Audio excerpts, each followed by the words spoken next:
Bonjour, mon nom est Nathalie, je suis animatrice au studio Créativité et j'aimerais par cette vidéo vous donner quelques informations sur notre atelier d'écriture en ligne.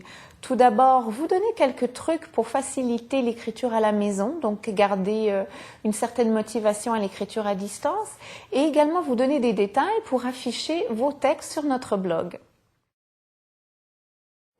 J'aimerais vous donner quelques petits conseils afin de faciliter l'acte d'écriture à distance. En fait, je les résume en 3 points. Le lieu, le moment et l'ambiance. Je vais d'abord débuter avec le lieu.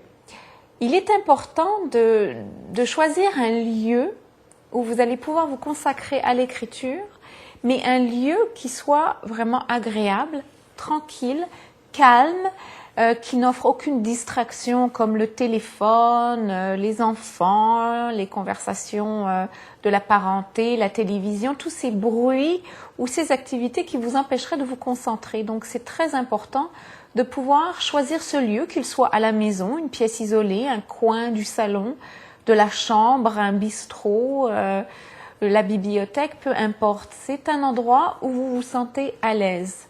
Ce lieu devra être également un lieu dans lequel vous vous sentirez assez à l'aise pour pouvoir vous déconnecter de la routine et vous concentrer sur l'acte d'écriture.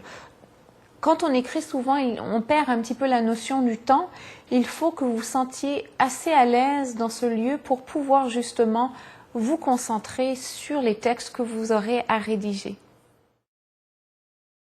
Une fois que vous aurez déterminé un lieu adéquat justement pour vous lancer dans l'écriture, il y a aussi certains outils qui vont vous permettre justement d'écrire plus aisément. Alors bien sûr, pour un atelier d'écriture, les outils ne sont pas très élaborés. On a juste tout simplement besoin d'un bon siège, d'une bonne chaise, d'un bon bureau, d'une bonne table, mais aussi bien sûr d'un bon cahier ou des feuilles, et d'un bon stylo.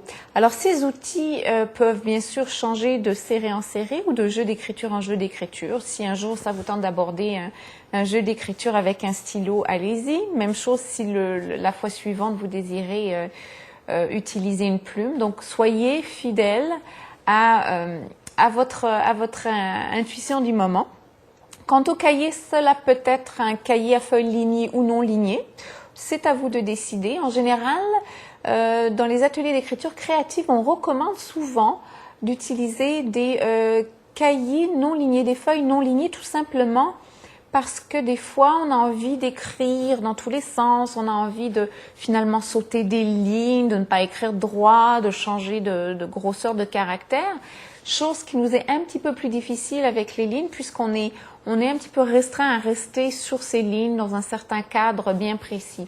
Encore une fois, libre à vous de choisir ce qui vous convient le mieux. Une fois le lieu et les outils déterminés, la prochaine étape est de se trouver un moment. Quel moment va-t-on consacrer à l'écriture? Alors cela peut être une plage horaire régulière.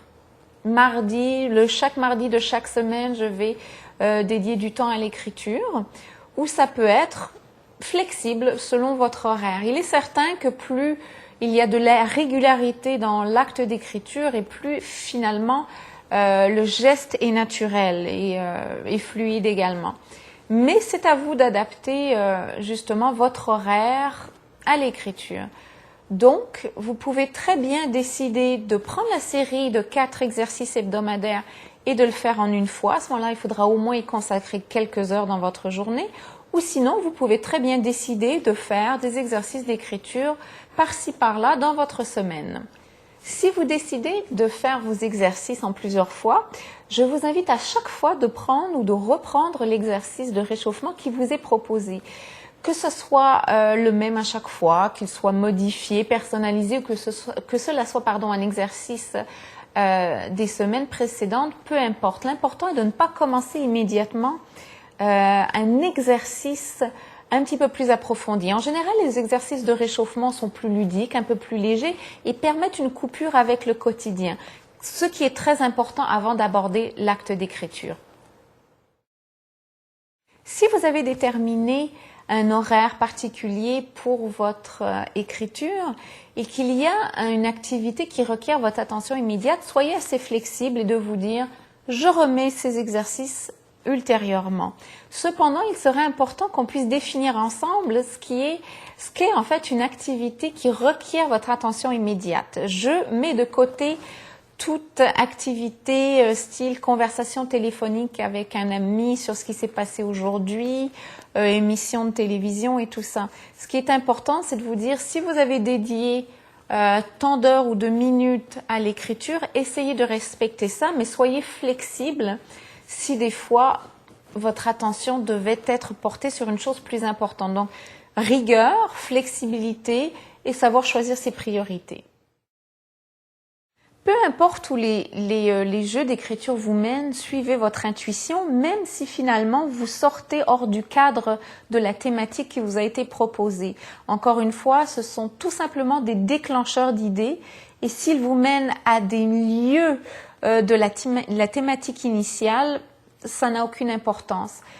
Soyez patient également, puisque souvent les premières lignes, sinon les premiers paragraphes, peuvent être parfois déconstruits, farfelus, sans queue ni tête. Et n'arrêtez pas d'écrire, continuez à écrire, ne tentez pas de chercher un lien, de relire, de voir où vous en êtes, continuez. Même si finalement vous changez de sujet en cours de route, vous allez voir que même si c'est à la moitié de la page, à la moitié de l'exercice ou au dernier paragraphe, l'idée, l'inspiration va venir. Donc soyez patient. Un des points importants de l'atelier d'écriture en ligne est la possibilité de partager vos écrits avec les autres participants via notre blog. Partager ces textes vous permet, de vous libérer du texte, de le laisser partir de façon à ne pas chercher à le peaufiner sans cesse et en même temps, bien sûr, de découvrir les textes des autres. À partir de mêmes thématiques, de mêmes consignes d'écriture, vous allez pouvoir découvrir comment les autres ont abordé cette thématique et finalement découvrir le texte qui en découle. Cependant, je vous invite à rester vrai dans vos écrits, à suivre votre intuition. Si des fois vous écrivez un texte qui vous mène vers un sujet un petit peu politiquement incorrect ou quelque chose de très personnel, je vous invite plutôt à suivre ce filon qui est le vôtre, plutôt que de vouloir faire quelque chose d'acceptable par les autres pour pouvoir l'afficher en ligne, quitte à ce que vous ne l'affichiez pas, au contraire. Donc, restez fidèle, vrai à ce que vous avez envie d'écrire, quitte à ne pas le diffuser dans le blog.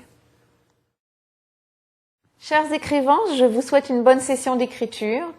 J'espère vous lire en grand nombre. J'espère aussi que nous pourrons partager commentaires et échanges sur le processus d'écriture. Mais surtout, je vous invite à être très patient et compréhensif en ce qui a trait à votre processus d'écriture personnel. Il peut être parfois difficile, parfois très aisé, surtout si c'est une première expérience. Surtout, ne soyez pas dur, trop dur avec vos écrits. On ne recherche pas ici dans cet atelier la perfection littéraire, mais plutôt le plaisir d'écrire et le plaisir de finalement de s'asseoir et de prendre du temps pour soi et d'écrire des choses qui finalement nous rejoignent. Alors, bonne session, au revoir.